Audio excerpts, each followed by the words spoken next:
Hi, I'm Dave Gardy here at the studios of Maritime TV near Washington, D.C. for this special presentation of Clay Maitland's blog. We like to call it a vlog, submitting the V for the B in the video portion of this. And with us, we also have a special guest today. First of all, our special guest is John Cartner, who's Master Mariner, Charter Engineer, and also a noted maritime industry author. John, thank you for joining us. And of course, our Clay Maitland, founding chairman of the North American Environmental Marine Protection Association. I think I messed that up. Close enough, right? Managing partner, International Registries, the shipping registries for the Marshall Islands. Thank you for joining us.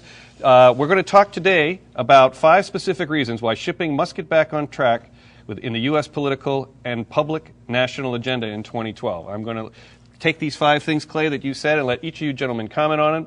Beginning first with, and again, this is why we need to get back on the U.S. political and public national agenda. Let's begin with the first element here, passenger ship safety. Gentlemen, Clay first. Okay, I believe in crisis management before the crisis occurs. I think, as somebody said to me recently, let's deal with emergencies before they emerge.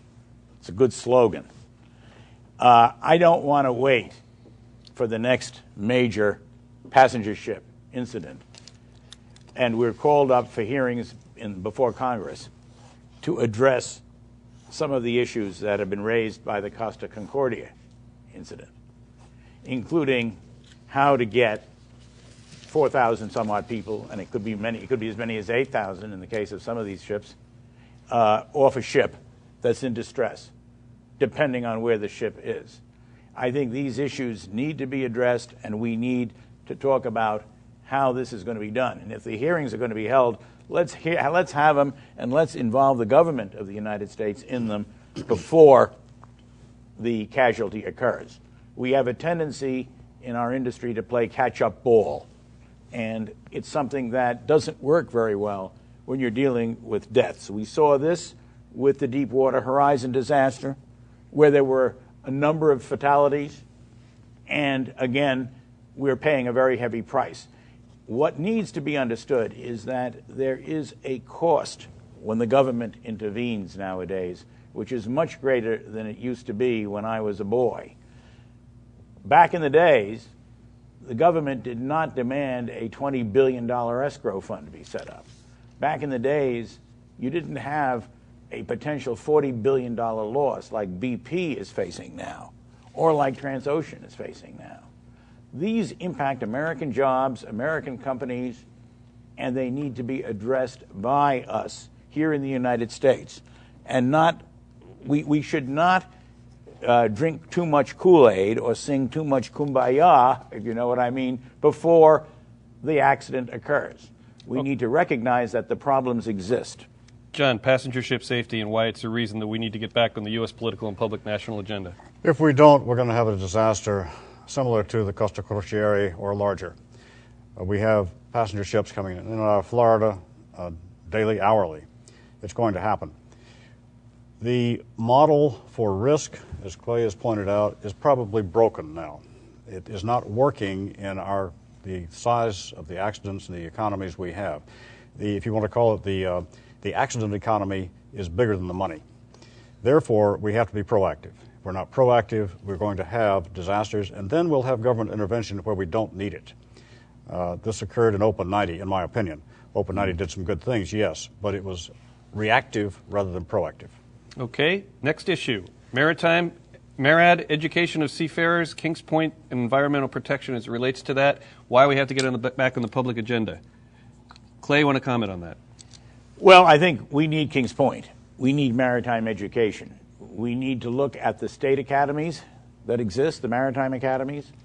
Yes, they're trade schools. Yes, Kings Point is a trade school, but it teaches a discipline and disciplines, including safety at sea, including the operation of vessels, but also disciplines ashore that many of our shore-based universities, including some very famous ones, don't really address. Kings Point needs to be funded. It should not exist. None of the service academies should exist at the mercy of congressional budget offices or the vagaries of American politics. Our commitment as an industry, the maritime industry, which I'm a part of, should be total It should be unequivocal. Fundraising by these schools, particularly Kings Point, should be clear-cut. Yes, it should be regulated. They should be regulated. But at the same time, if Kings Point needs support for its mission, the industry, private sector, has a part to play. MARAD needs, the real function of MARAD, the Maritime Administration, needs, in my opinion, to be redefined. The existing MARAD is a product of the Shipping Act of 1936. A lot of things have changed since 1936. The subsidy role that MARAD played as a result of the Shipping Act is largely a thing of the past.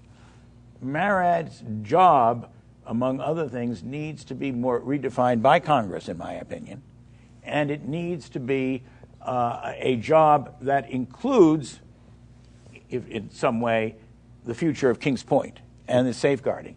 If that's not possible, then I, for one, am in favor of Kings Point, the U.S. Merchant Marine Academy, being taken away from MARAD and given directly to the Department of Commerce or to some other part of the U.S. government where it can be actually addressed in a much more systematic way.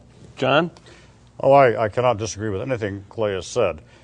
Maritime training, maritime education is essential if we're going to survive even in the current regulatory state in this country in the marine industry.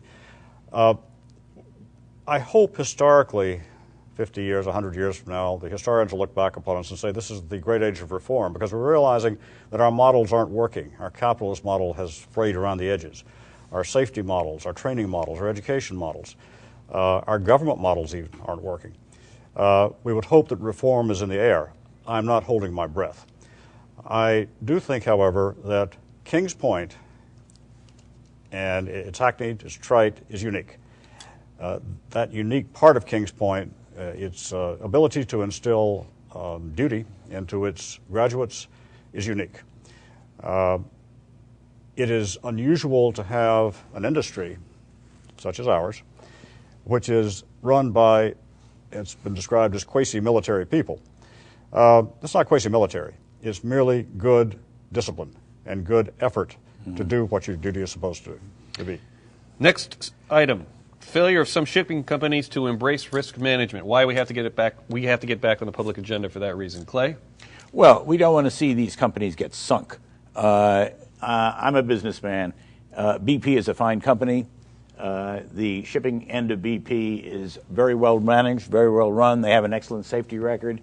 If they didn't have so much money, and indeed if Exxon didn't have such deep pockets after the Exxon Valdez casualty, those companies would have disappeared because of the cost that they underwent. Costa Concordia, we're talking about $1 billion in costs after the salvage and assuming the ship gets scrapped, the replacement cost. That's ridiculous. Very few companies could sustain that. If this is the new model, to borrow John's phrase, for liability, this makes the shipping industry a very different industry than the way it used to be. And I would suggest that that is the case. We saw that with Deepwater Horizon. We've seen it with Costa Concordia. We've seen it with any number of casualties. This is a very big, high-stakes game that we're in now. Okay. Risk management, John. Well, the thought ran through my head just then. The government bailed out GM. It bailed out Chrysler. It bailed out some other entities. If we had it did not bail out Transocean, didn't bail out Halliburton. They're stuck with this. Didn't bail out BP. That's the kind of situation we're going to be in as an industry. Whether we like it or not, our PR is not very good, and people don't really understand us. There is not enough money in the insurance pool to cover some of these things, and I believe that's what Clay is saying. Number 4, regulatory risk, i.e. Deepwater Horizon and Costa Concordia. Well, I think we've said a few things about that. I certainly think that it's a fact of life now that in a major disaster, and we've seen this since Hurricane Katrina. Katrina was really the model, or at least was the game changer, if you will. The Obama administration has said that they watched what happened to the Bush administration when President Bush went down there and said, "Brownie, you're doing a great job."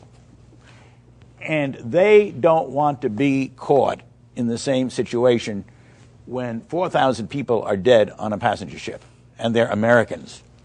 They don't want to be caught, and they certainly demonstrated that with Deepwater Horizon, when there's a major oil spill, and every single environmental group in the United States, and all the fishermen, and every other group you can find, and their lawyers are baying for the government's head. They don't want to be in that position.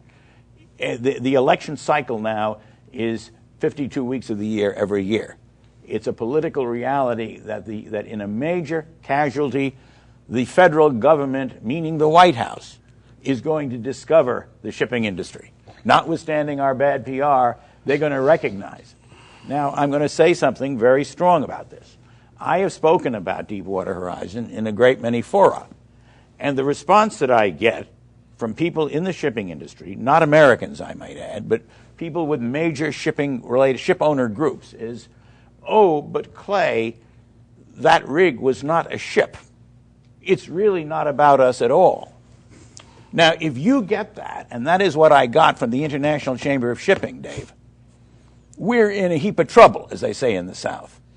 That is where we are now, and that is why I say we've got to get this back, at least on our national public agenda, and stop, denying the political realities that our industry faces. John? We have an extraordinary opportunity in the maritime industry to take the lead in an environment. I believe you're going to talk a bit about that in a moment, Clay, but the reality is that the maritime industry owns the ocean. The oil people are around the periphery. The oceans are ours. We have to take the forefront in maintaining them. Unfortunately, we are in bed with the oil companies in many cases, carry their cargo, carry their goods. But in other cases, they're the enemy, in the sense that by fouling their nest, they're fouling ours. And it's something we need to keep in mind. Very good. Finally, gentlemen, reasons why shipping has to get back on the U.S. political and national agenda. The fifth reason, the Arctic. Clay. Well, I've been to Alaska a couple of times in the last few years. Alaska has more seacoast, believe it or not, than the rest of the United States combined. They're talking about setting up their own maritime academy in Alaska.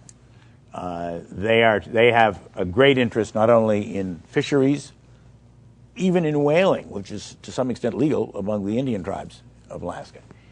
They have a great interest in trade because they suddenly realize that they are now in a position to trade to North Asia, including China, and that this may be a big part of their future. We all followed the Russian tanker that brought gasoline fuel into Nome over the last couple of weeks with the help of our one remaining icebreaker. If you say, why should shipping get back on the national public agenda? We need icebreakers. The Commandant of the Coast Guard says we need icebreakers. Congress doesn't seem to be getting the message. We have 2 icebreakers in Seattle that have basically been dismantled. They're sitting there. We have 1 active icebreaker in the entire Alaskan Arctic. China has 6 icebreakers. China has no Arctic. Why do you suppose China thinks it's important for their national agenda to have 6 icebreakers, and we have only 1, and Congress doesn't care? Well said, John. Well, yes. The interesting thing is that I heard on the Hill not too long ago on the same icebreaker concept, well, we can always charter in from the Russians, can't we? Now, that's interesting. Yeah, sure, we can do that, I suppose, but it's not ours. We don't control it. We don't own it. And there's certain things that are essential to our maritime trade to our borders that we must maintain. It's a proper government function, and icebreakers certainly are one of those. Excellent. Well said, gentlemen. I appreciate your perspective here on this, another edition of the Clay Maitland blog. I want to thank Clay Maitland and also John Cartner, our special guest here on the Clay Maitland blog, which you can read online. I'm Dave Gardy here live from the studios, not live, actually pre-recorded, but anyway, we're here at the studios. Well, we were live. We were live. Yeah, it's live to tape, whatever that is. Dave Gardy here from Maritime TV studios here in Washington, D.C. Thank you for joining us.